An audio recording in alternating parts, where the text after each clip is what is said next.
Looking back, those times I spent in the car with them, just going to do simple things, run errands, grab food, go to and from my friends' homes. I learned so much about life, relationships, family, and my role as a man on those trips. We listened to Tupac and other artists who really enjoyed often. On Sunday mornings when I was still in high school in Germany, he would take me out in the car to teach me how to drive, illegally of course, but as successful. At the time, I didn't fully understand and internalize how vital those moments were to my development and our relationship. Looking back, those are the moments I miss the most, and I wish there could have been an infinite number of them so the memories never run dry. I remember one time on a night out driving back from dropping off my girlfriend at the time, listening to the entirety of Kendrick Lamar's album, Big Kid in the City with him, and just bonding over our mutual love of West Coast hip hop. His favorite artist, Tupac, and my favorite artist, Kendrick Lamar, an almost direct protege of Tupac, mirrored the way my relationship with my father was. My love of music, love of the simple joys of life, love of driving, a lot of it stems from those beautiful moments we shared together. And I can't ever thank him enough for how much he bestowed upon me. The lessons learned on those rides were invaluable. My father was a man that embodied hard work, always going for his regardless of the myriad of roadblocks placed in his way. Whether those roadblocks were health, racial bias, or a lack of what he would call book smarts, which embodies natural born intelligence. Though I disagree entirely with the notion that he wasn't a genius. He was simultaneously the smartest and most benevolent a man could ever be, a role model that everyone I know looked up to. His intuition, natural ability to read people and situations, his street smarts, as he would call it, always proved to be more valuable than general, uncultivated brilliance. His willingness to put in countless hours of work and push himself beyond his limits, his unending tenacity, valiance, discipline, and altruism made him stand out from his peers and granted him the grace of being the one that everyone around him could rely on with 100% confidence, regardless of the situation. He always had a plan. Every day I find we can all learn something new from him, even though we all already learned so much. I, for one, in this moment, now I feel like I fully understand the weight of the words and the lessons, what it means to be a man, a provider, what it means to go from line before the opportunities that's given, to give back to those around me, and to never give anyone anything without me. I will carry all of these things for the rest of my life and continue to make him proud and progress in my life as he would want it. He leveraged the previously mentioned qualities of himself every day in his life, for everyone in his life he found important. The list of whom being too long to name here, my father cared for a lot, family, friends and family alike.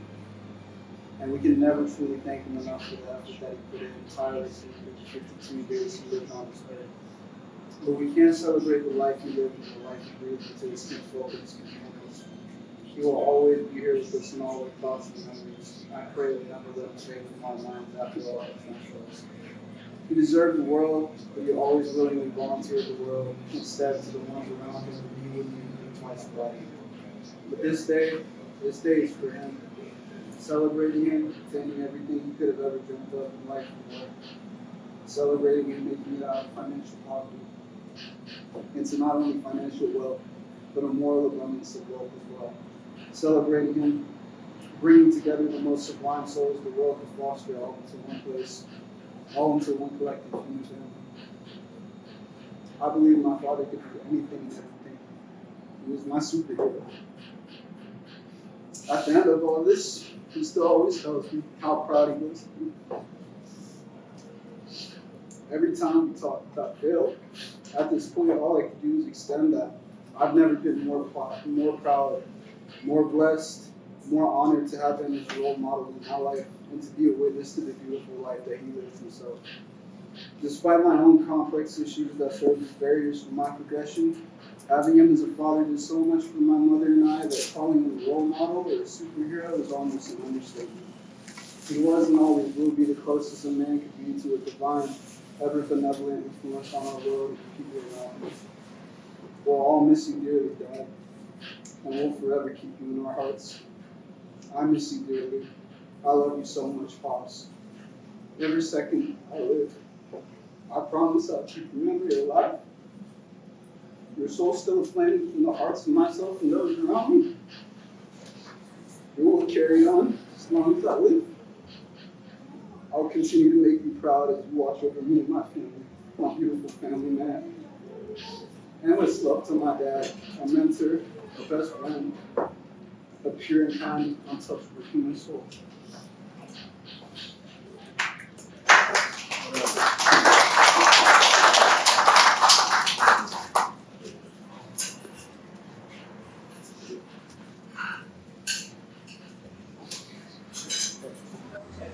Another life there, and about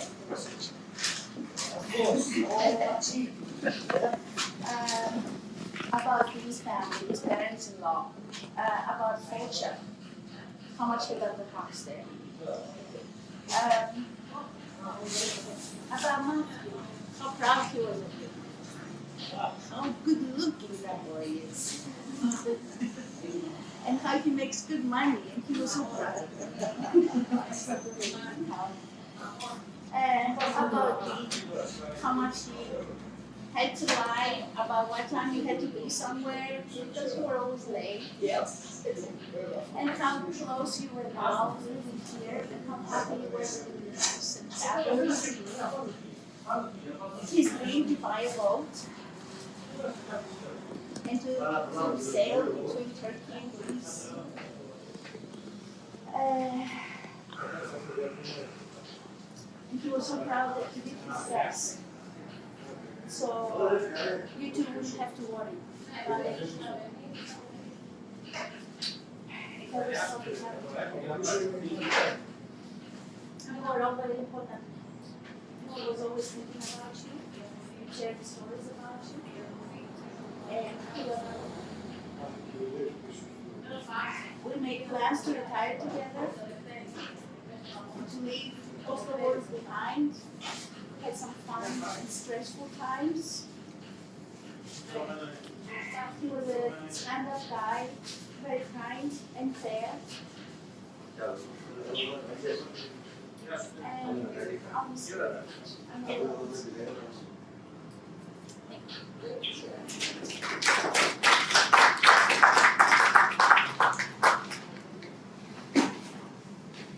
hospital tours. Y'all really show us love, for real.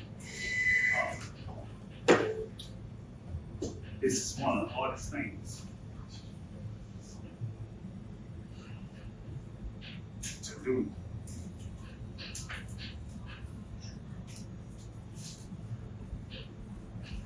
Mike and my brother Claude used to talk at least twice to 3 times a week.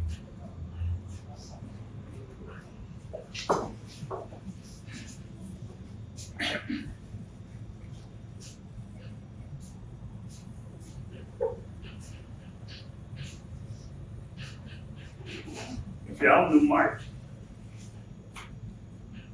loved everybody around him. He did. True.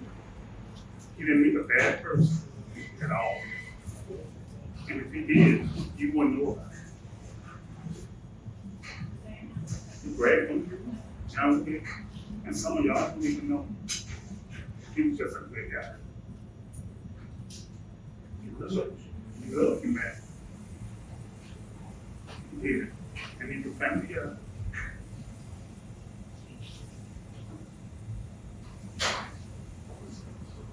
To lose a baby brother, I don't even know how to explain. I really don't. He's dead. He loved me. And his mom, he's just a family guy. He just, if you met him, he loved you. Tell me, for real. It's just who he was. Even his worker. And Mike is a stressful guy.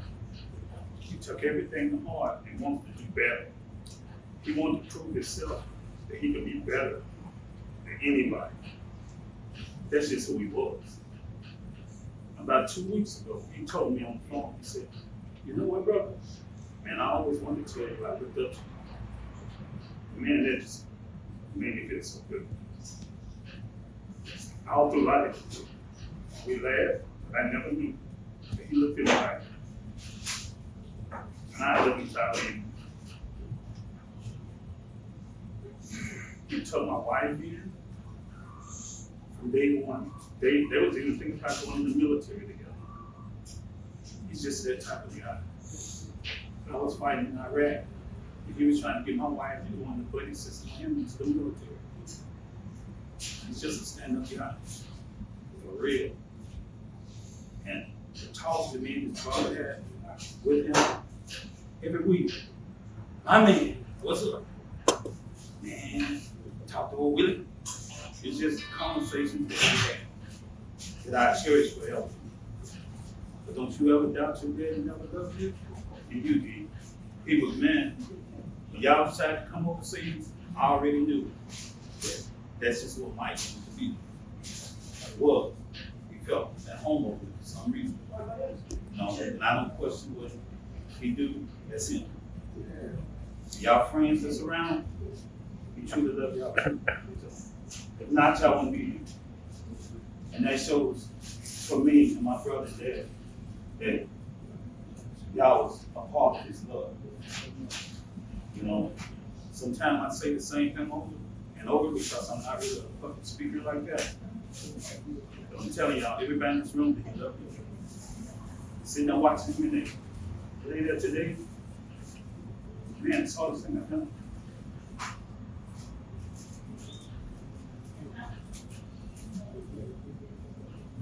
I appreciate everything y'all done. For real. From the van to the motels. Yeah, just made everything so good for us. For real. I can't tell you enough. For real, D. I can't tell you enough. It's a long road now. But y'all want to regroup. Y'all have to regroup and figure it out. You're gonna have to. Just like Michael wants you to. It's not gonna be easy. We lost our mom about a year and a half ago. I'm telling you, your life is gonna make a drastic change. And I know some of y'all lost little ones, but it changes things. It makes you look at things differently. And it's not gonna be easy. But if you ever need to pick that phone up, you call. We're gonna break our backs to make sure we get you straight. I don't care. Halfway around the world, whatever. Pick that phone up and you call. We're gonna be there. He's my brother, he'll be my brother Talib. Just don't be afraid to call. And if you just need to talk, because it's times, man, I shout and cry. I try to work and I'm crying. Because it's a part of your life. It's just changed on you like that. Overnight, just like that. And you can't get it back, no matter how hard you wish. Man, I've done anything to land where my brother was today. You just can't get it back. It's not our questions of why it happened. It just happened. It's not our time. It's when they want it to happen. So you gotta accept it. And it's gonna be very hard. It's gonna be hard. Real hard. It's gonna be times you just can't feel like you can't get it together. Man, I was on that plane. I've been so nervous coming in. I'm just nervous. Because tonight somebody kicked me in my stomach. Constant.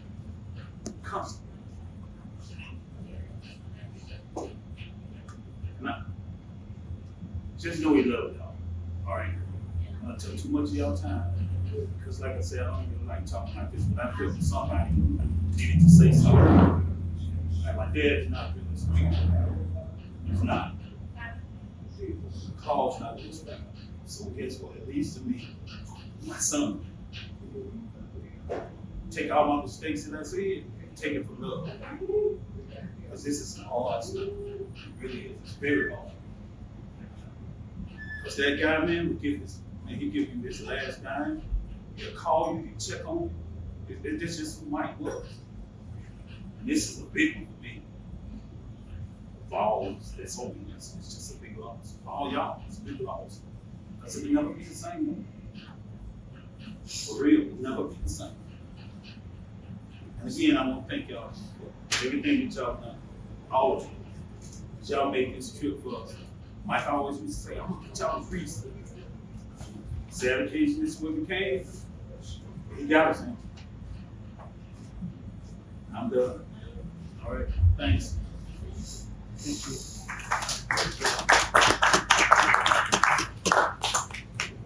Therefore, I will look unto the Lord. I will wait for God of my salvation. My God will hear me. Rejoice not against me, O my enemies. When I fall, I shall arise. When I sit in darkness, the Lord shall be a light unto me.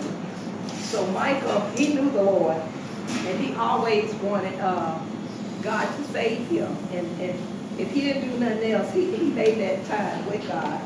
And so I say today, Michael, the number 7, completed his life here with us. And Michael, God gave him a new beginning. And the last thing, Michael, he arise.